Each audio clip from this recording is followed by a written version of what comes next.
प्रधानमंत्री महोदय, आपका इच्छा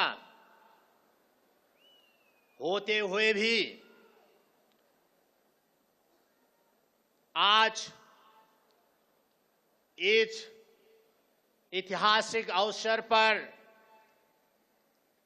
व्यक्तिगत रूप में आप आ न सका, फिर भी पूरा सिक्किमवासी आपको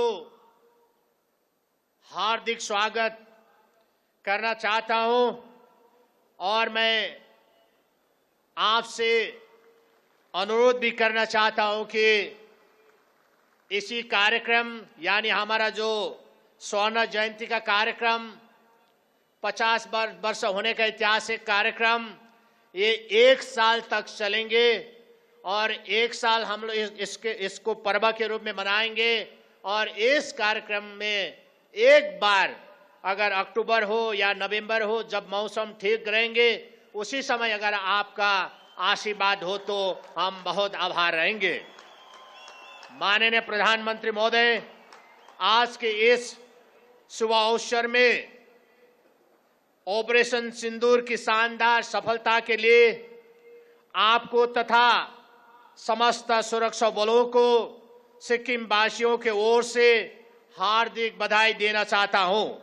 आज का ये दिन विशेष है।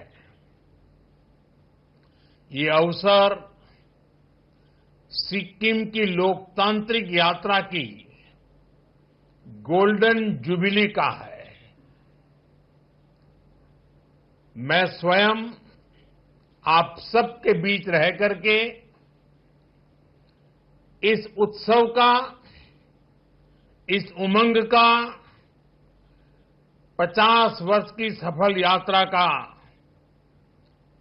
साक्षी बनना चाहता था।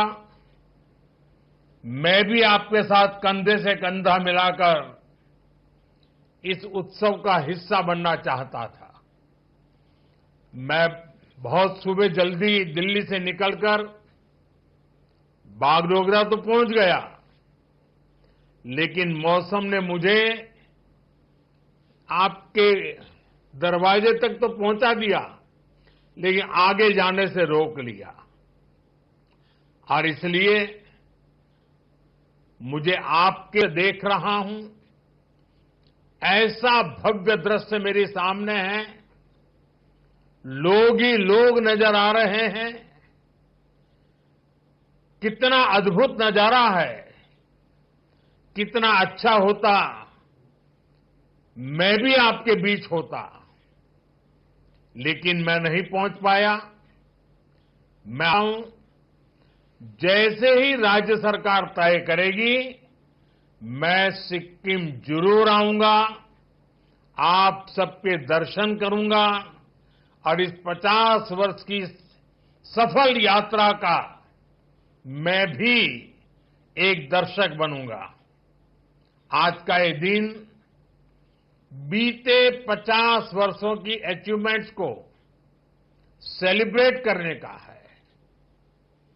और आपने इतना बढ़िया कार्यक्रम आयोजित किया है और मैं तो लगातार सुन रहा था, देख रहा था। खुद मुख्यमंत्री जी इस आयोजन को यादगार बनाने के लिए काफी ऊर्जा के साथ लगे रहे।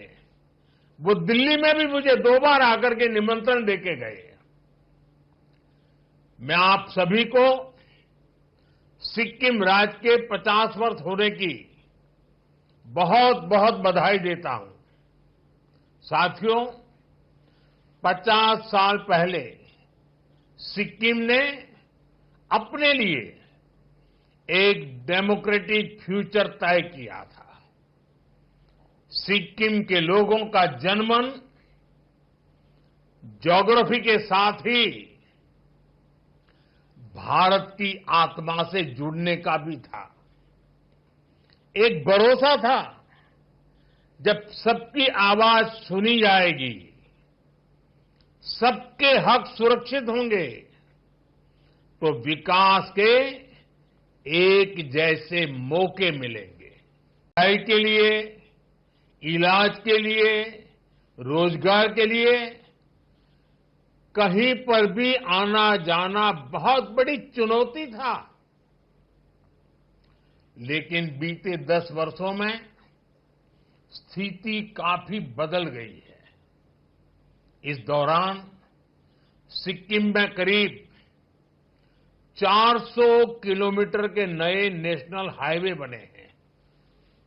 गांवों में सैकड़ों किलोमीटर नई सड़कें बनी हैं। अटल सेतु बनने से सिक्किम की दार्जिलिंग से कनेक्टिविटी बेहतर हुई है।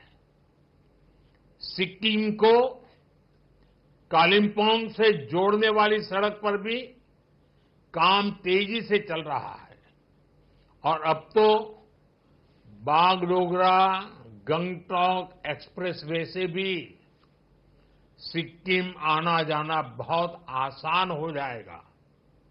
इतना ही नहीं, आने वाले समय में हम इसे गोरखपुर सिलीगुड़ी एक्सप्रेसवे से भी जोड़ेंगे।